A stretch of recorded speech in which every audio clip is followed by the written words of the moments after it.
sistem aksiomatik. Nama saya Yolanda Putri, saya berasal dari Universitas Negeri Medan, tepatnya pada Fakultas Matematika dan Ilmu Pengetahuan Alam. Jadi saya di sini akan menampilkan mind mapping yang kita akan pelajari tentang sistem aksiomatik. Yang pertama itu ada pengertian model sistem aksiomatik. Yang pertama ada pengertian sistem aksioma. Metode aksioma adalah suatu prosedur dalam hal mana untuk menunjukkan atau membuktikan sesuatu, misalnya teorema dan yang lainnya, dilakukan melalui penelitian, pengamatan, trial error, atau penajaman intuisi yang dilakukan secara benar. Melalui metode, terbentuklah suatu sistem aksiomatis. Menurut Euclid, sistem aksioma adalah sistem penerapan dalam matematika dari berbagai metode logika atas sekelompok unsur, relasi, dan operasi. Suatu sistem aksiomatis disusun melalui urutan pengertian dan penjabaran yang jelas atau logis. Di dalamnya tidak ada boleh kata definisi yang melingkar. Maksudnya melingkar itu tidak boleh berputar-putar. Dia harus punya satu tujuan. Pengertian konsep harus jelas, didefinisikan melalui pengertian yang sebelumnya sudah dikenal. Pengertian pangkal tidak dapat didefinisikan dan diterima sebagai suatu kesepakatan. Aksioma tidak perlu dibuktikan dan disepakati harus diterima sebagai sesuatu yang benar. Tidak perlu ada pembuktian, tidak perlu ada kita mencari dari mana asalnya.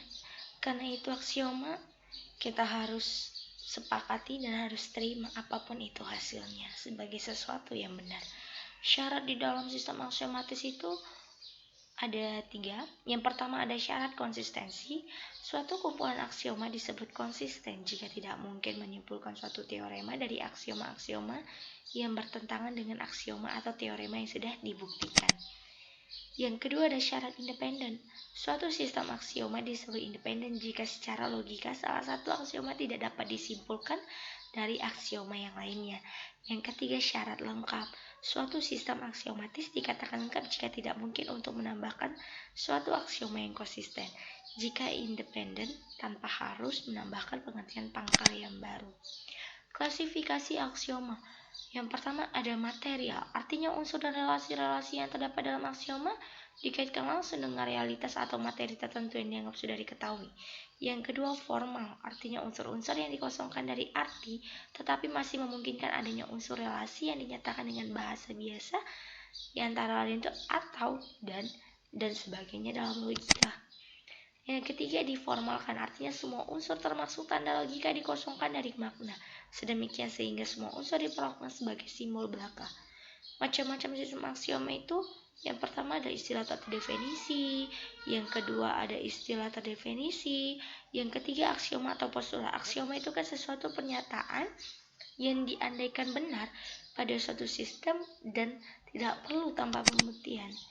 Dan yang pertama itu ada aksioma A1, semua benda-benda yang sama dengan suatu benda satu sama lain adalah sama.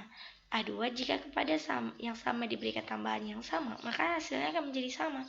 Postulat yang pertama selalu dapat menarik suatu garis dari satu titik ke satu titik yang lain. P2-nya selalu dapat membuat luas garis tak terbatas banyaknya pada suatu garis. Teorema adalah suatu pernyataan matematika yang diterima secara logika dan dibuktikan. Suatu teorema terdiri dari beberapa hipotesis dan kesimpulan yang dapat dibuktikan dengan memanfaatkan istilah dasar, istilah terdefinisi, aksioma, dan pernyataan benar lainnya. Diberikan suatu sistem aksiomatik dinamai dengan sistem aksiomatik FEFO dengan istilah primitifnya FEFO dan relasi termasuk pada aksiomanya. Pembuktiannya, aksioma 4 mengatakan bahwa setiap dua FO yang berbeda memuat paling sedikit satu FE. Karenanya, untuk membuktikan teorema FEFO1, kita cukup membuktikan bahwa tidak mungkin setiap dua FO yang berbeda membuat lebih dari satu FE. Kita akan menggunakan bukti kontradiksi andaikan setiap dua FO yang berbeda memuat dua FE. Namun pengandaian ini bertentangan atau kontradiksi dengan aksioma 2 yang menyatakan bahwa dua FE yang berbeda termasuk pada tepat satu FO. Yang kedua ada model.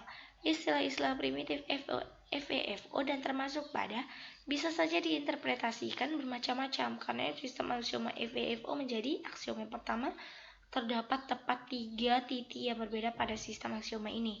Aksioma kedua, dua titik yang berbeda terletak pada tepat satu garis. Aksioma ketiga, tidak semua titik terletak pada garis yang sama. Aksioma keempat, setiap dua garis yang berbeda memuat paling sedikit satu titik yang terletak pada keduanya. Jika diperhatikan aksioma-aksioma pada sistem aksioma FEVO di atas, itu adalah pernyataan benar. Interpretasi yang demikian disebut sebagai model. C. Sifat sistem aksiomatik. Yang pertama adalah konsisten. Jika dari aksioma yang ada tidak mungkin menghasilkan teorema yang kontradiksi dengan aksioma yang ada. Yang kedua, setiap aksioma yang ada pada sistem tersebut bukanlah merupakan turunan dari aksioma yang lainnya. Yang ketiga adalah lengkap jika mungkin menambahkan aksioma lain tanpa bukti primitifnya.